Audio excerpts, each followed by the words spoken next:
Vamos a entrar ahora a la parte que tiene que ver con todo lo de álgebra. Lo primero que vamos a definir es lo que es una expresión algebraica. Es simplemente una expresión que posee números, signos y letras. Es una definición bastante amplia y eso sí, porque una expresión algebraica puede ser en realidad cualquier cosa que tenga esa característica, incluso solo puede tener alguno de ellos. Por ejemplo, el número 2 es una expresión algebraica, pero si yo pongo 2 con una X a la par o con, no sé, una Z a la par, también es una expresión algebraica. Por así decirlo, una expresión algebraica puede ser de aquí en adelante cualquier cosa que tenga una letra. Aquí esto lo dividí en dos partes. No son, como no están relacionadas entre sí, son básicamente dos cosas que uno hace con las expresiones algebraicas. Lo primero es saber clasificarlas y lo segundo es asociarles un valor numérico. Vamos a ir paso por paso, vamos a ver cómo las clasificamos. La primera clasificación que vamos a ver, de hecho vamos a empezar a trabajar a partir de esto, es que una expresión algebraica sea un monomio. Un monomio, aquí dice, son expresiones de un término y entre paréntesis puse estos se separan con signos, es decir, los términos se separan con signos más o menos, solo esos dos signos existen o conocemos por el momento. Es decir, son expresiones de un término, estos se separan con signos cuyas variables, las variables son las letras, no tienen exponentes negativos ni están en un denominador. Es decir, las letras tienen que ser expresiones de un término. De hecho, la palabra mono significa uno, es un prefijo. Y las letras lo que tienen que cumplir es que no pueden tener ni exponentes negativos ni ellas pueden estar en el denominador. Aquí puse dos casos. Aquí hay tres casos o tres ejemplos de algo que no es monomio y hay dos ejemplos de algo que sí es un monomio. Veamos primero los que no son monomios. Esta primera, menos 2x a la menos 3, no es un monomio. ¿Por qué? Porque el x tiene un exponente negativo. Eso hace que incumpla eso. Es decir, las variables no tienen exponentes negativos. Aquí la variable que es x tiene un menos 3 arriba. Eso no puede pasar. Esta segunda no es un monomio tampoco, porque dice que las variables no pueden estar en el denominador. Y aquí hay una y en el denominador. El denominador me refiero a eso. En una fracción no pueden estar abajo, las letras nunca, para que eso sea un monomio. Esta, por el contrario, no incumple ninguna de ellas.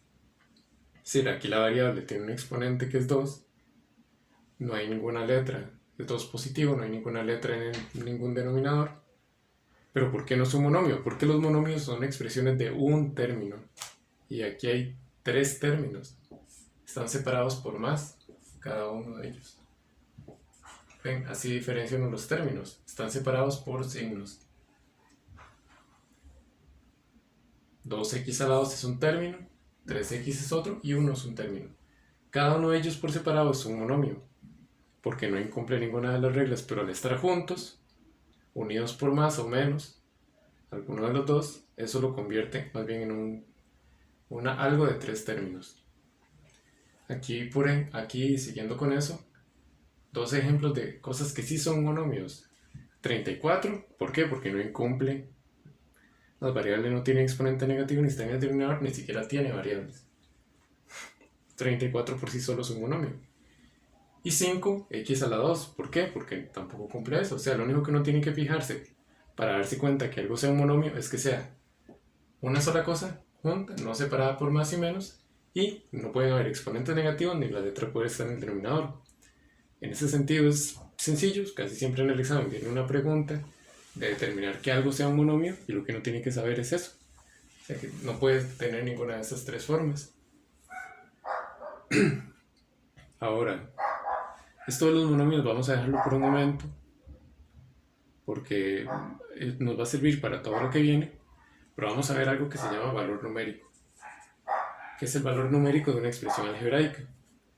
Es básicamente cuando uno tiene una expresión algebraica cualquiera, esta por ejemplo no es un monomio porque hay un y en el denominador y la diferencia es que el valor numérico es cuando yo le quiero asociar esas variables a esas letras a un número. Aquí yo estoy diciendo que a x le voy a dar el valor de 2 y a y le voy a dar el valor de menos 1. ¿Por qué tomo esos valores? No hay ninguna razón así como exacta, simplemente pensé esos dos números y ya. En el examen, cuando ustedes les piden calcular el valor numérico de algo, ustedes les van a dar cuáles son los valores de las letras. Es decir, calcular el valor numérico es cambiar la letra por un número y a uno le tienen que decir por cuál número se va a cambiar. Siempre. Si no, no se puede calcular el valor numérico. Acá algo importante es que cuando entre el 2 y la x no hay ningún signo, no hay un más ni un menos, no viene nada. Cuando no venga nada entre un número y una letra, siempre se va a asumir que hay un por. Siempre. En todos los casos. Es decir, al no haber nada entre el 2 y la x, se asume que hay un por. Entonces voy a calcular el valor numérico. Lo único que voy a hacer es volver a escribir todo esto, pero en lugar de las letras voy a cambiar por su respectivo valor. Por ejemplo, x va a ser 2. Entonces aquí tiene que haber un 2 a la 2. Estoy cambiando la x por 2, solo la x, por eso el otro 2 de exponente tiene que seguir ahí y el 2 de delante también. Es decir, solo estoy cambiando esto por el 2, porque estoy diciendo x va a valer 2 y y vale menos 1. Entonces voy a cambiar y por menos 1, el 3 tiene que seguir ahí. Es decir, la expresión es prácticamente la misma, lo único es que en lugar de la x y la y voy a cambiar por los valores. Aquí con la y pasa algo y es que la y es negativa. Como es negativa, yo acostumbro a ponerla entre paréntesis cuando la cambio. Cuando uno lo cambia en una fórmula o en una expresión, cuando uno cambia un número negativo, siempre es bueno ponerlo entre paréntesis. ¿Por qué? Porque esto quiere decir que el negativo se lo voy a asociar a lo que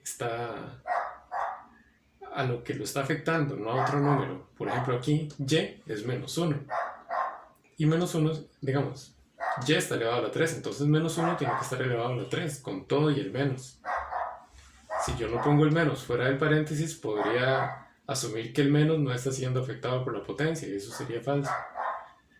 Es decir, siempre que uno sustituya un número negativo, es bueno ponerlo entre paréntesis con el negativo para dar a entender que el negativo es parte de ese número y no de otra cosa.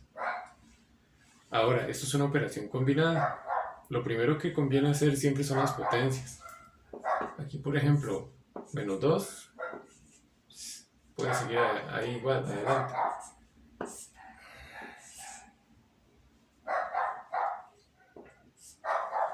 Dos a la 2 es 2 dos veces, o sea, 2 por 2, 4. Con menos 1 a la 3 pasa lo siguiente, que menos 1 a la 3 es menos 1 3 veces. Esa es la diferencia, por eso es que hay que tomar en cuenta el menos. Resulta que 1 por 1 es 1 y 1 por 1, 1. Pero ¿qué pasa con los signos? Por ejemplo, estos dos son negativos. Menos y menos, más. Más y menos, menos. Entonces el resultado da negativo. Ven, al haber dos menos aquí ellos se convierten en más, digamos que se cancelan, pero queda este menos sobrando. Como queda este menos sobrando, él también está en el resultado. De hecho, no sé si ustedes recuerdan de séptimo, pero uno puede asumir que cuando uno eleva un negativo, si el exponente es par, siempre va a ser positivo, porque siempre se van a cancelar entre sí los menos. Pero si es impar, siempre va a ser negativo porque va a sobrar uno, como en este caso. Luego aquí podría ser la multiplicación. 2 por 4, 8. Quedaría negativo porque es menos 2 por 4 positivo. Menos y más, menos. Hay que recordar la ley de signos. Igual eso, siempre les digo que no es bueno darle mucha mente porque la calculadora puede hacer operaciones, multiplicaciones, divisiones, también sumas y restas con los signos. Entonces traten de guiarse a la hora de hacer esto con la calculadora para ir haciendo cada operación. Y al final hacemos 8 entre 1. Cuando los dos son negativos, menos y menos da más, da positivo. Entonces esto da 8 sobre 1, que es 8. Es lo mismo porque recordemos que cuando queda un 1 abajo es como si no viniera nada. Cuando hay un 1 en el denominador. Esto es, digamos, es el único ejemplo que voy a hacer de valor numérico, porque en realidad siempre se va a resolver igual. Es una cuestión hasta bastante repetitiva y repito, En el examen, cuando ustedes vean ejercicios de esto, siempre les tienen que dar los valores de las letras. Ustedes lo único que tienen que hacer es sustituirlas en la expresión y hacer la operación combinada. Es decir, aquí solo hay que saber sustituir y hacer operaciones. Y repito, las operaciones, la calculadora las va a realizar en realidad. Bueno, uno esperaría que ustedes se guíen con la calculadora, igual lo pueden hacer obviamente mentalmente, no está para nada mal. Pero si no se sienten muy seguros, sí, pueden guiarse incluso a la hora de hacer práctica con calculadora.